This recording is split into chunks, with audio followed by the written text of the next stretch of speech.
ప్రచండ ఏలియా అరకు శాసనసభ నియోజకవర్గంలో స్వతంత్ర అభ్యర్థిగా చేస్తున్నాను. మరి ఈ ఎన్నికల కోడ్ వచ్చిన దగ్గర నుండి కూడా నేను ప్రజల మధ్యకు పోయి ఓట్లను అడగటం జరిగింది. ఈరోజు నేను అనేక పోలింగ్ స్టేషన్స్ కూడా నేను సందర్శించడం జరిగింది. ఉక్కుంపేట అలాగే పెదబైలు మండలాల్ని నేను సందర్శించాను. ఇప్పటి వరకు ప్రతి దగ్గర కూడా ఆ ఓటింగ్ సరళి, ప్రజల యొక్క అభిప్రాయాలు మేము తెలుసుకున్నప్పుడు మాకు ప్రజలు విజయాన్ని కట్టబెడుతున్నారని నేను భావిస్తున్నాను. చూడాలి సాయంకాలం వరకు ఏది ఏమైనా సరే ఆదివాసులుగా స్వతంత్రంగా రాజకీయాల్లోకి రావాలనేటటువంటి ఒక కళ నెరవేరటం కొరకు ఒక ముందడుగు మేము వేసామని భావిస్తున్నాను. మీ ఆశయాలు ప్రజల ముందుకు తీసుకెళ్లారు కదా, ప్రజల నుంచి స్పందన ఎలా వస్తుందో చెప్పండి. చాలా చక్కటి స్పందన ఉన్నది. మేము ఏదైతే అజెండాలో మా అంశాలని మేము పెట్టామో అదే సమస్యలు ఈరోజు ఆదివాసులు ఎదుర్కొంటున్నారు. అరకులో ఎమ్మెల్యేగా మీరు గెలిస్తే ఏం చేయాలనుకుంటున్నారు? మన గిరిజన హక్కులు చట్టాలపై మొట్టమొదటి ప్రాధాన్యత నేను ఇచ్చేటటువంటి ప్రాధాన్యత మొట్టమొదటిగా ప్రజలకు మంచినీటి సౌకర్యాన్ని కల్పించడం మొదటి ప్రాధాన్యత. ఎందుకంటే స్వాతంత్రం వచ్చి 75 సంవత్సరాలు అయినా సరే ఈరోజు వరకు మంచినీళ్ళని నోచుకోలేనటువంటి ప్రజలు ఉన్నారు. ఆ గ్రామాలు ఉన్నారు. ఆ గ్రామాలన్నింటినీ కూడా మేము మా ప్రయాణంలో, మా యాత్రలో మేము తెలుసుకోవటం జరిగింది. మా దగ్గర ఉంది. ఇమ్మీడియట్గా వాటిని మేము పరిష్కరిస్తాము. రెండవ అంశంగా చూసుకున్నట్లయితే మరి చట్టాలు గురించి ఈరోజు చట్టాలు ఇక్కడ పూర్తిగా విఫలమవుతుంది, అమలు చేయటం లేదు. చట్టాలు అమలు చేయకపోతే ఇది రాజ్యాంగ వ్యతిరేక ప్రభుత్వంగా ఏర్పడుతుంది.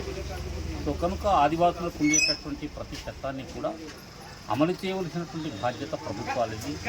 ఆ ప్రభుత్వం మీద ఒత్తిడి తీసుకుని రావాల్సినటువంటి బాధ్యత ప్రజాస్వామ్యంలో ప్రజలకి ఎన్నుకోబడినటువంటి ప్రజాప్రతినిధులు. ఆ బాధ్యతను ఇంతవరకు వారు విస్మరించారు. దాన్ని మేము ఖచ్చితంగా చేస్తాం.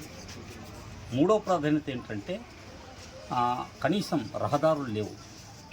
గ్రామాల్లో వెళ్ళినప్పుడు రహదారులు లేదక్కడ ప్రజలు చాలా ఇబ్బందులు పడుతున్నారు. అలాగే నాలుగవ అంశం ఏమిటంటే ఉపాధి very very essential for the people. అస్సలు లేదు. ఎంతోమంది యువకులు చదువుకున్నటువంటి వారు ఉద్యోగం, ఉపాధి లేకుండా వాళ్ళు చాలా ఇబ్బందులు పడుతున్నారు. జీవో నెంబర్ 3 పై చెప్పండి. జీవో నెంబర్ 3 ప్రభుత్వాలు దాన్ని సుప్రీంకోర్టు రద్దు చేసింది. జీవో ఇచ్చినటువంటి ప్రభుత్వము దాన్ని పునరుద్ధరించడం కోసం చర్యలు తీసుకోవాలి. దాని మీద మాజీ ఎమ్మెల్యేలు కానీ, మాజీ ఎంపీలు కానీ, మినిస్టర్లు కానీ, మాజీ మినిస్టర్లు కానీ వాటి మీద కనీసం వాళ్ళకి చలనం లేదు. వారు కనీసం సుప్రీంకోర్టులో ఒక రివ్యూ పిటిషన్ కూడా వేయలేదు. నిజంగా వీరందరూ కూడా ఒత్తిడి చేసినట్లయితే ఆ జీవో నిలబడి ఉండేది. సో అది సుప్రీంకోర్టులో పెండింగ్లో ఉన్నది.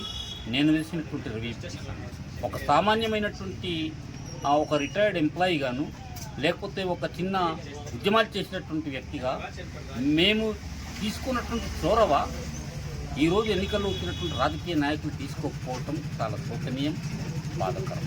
ఓకే, మైనింగ్ పై చెప్పండి. మైనింగ్ అనేటటువంటి ఈరోజు రాజకీయ పార్టీలంతా కూడా మైనింగ్ మాఫియాలే. ఎందుకంటే వారి అధినేతలు ఇప్పుడున్నటువంటి వాళ్ళకి ఎమ్మెల్యే టికెట్స్ ఇచ్చి, పార్టీ టికెట్స్ ఇచ్చి పోటీలు నిలబెడుతుంది. వారు గెలిచిన తర్వాత ఈ మైనింగ్ని లూటి చేయాలనేటటువంటి ఆలోచనతో ఉన్నారు. సో కనుక వీటిని తప్పనిసరిగా మేము వ్యతిరేకిస్తాం.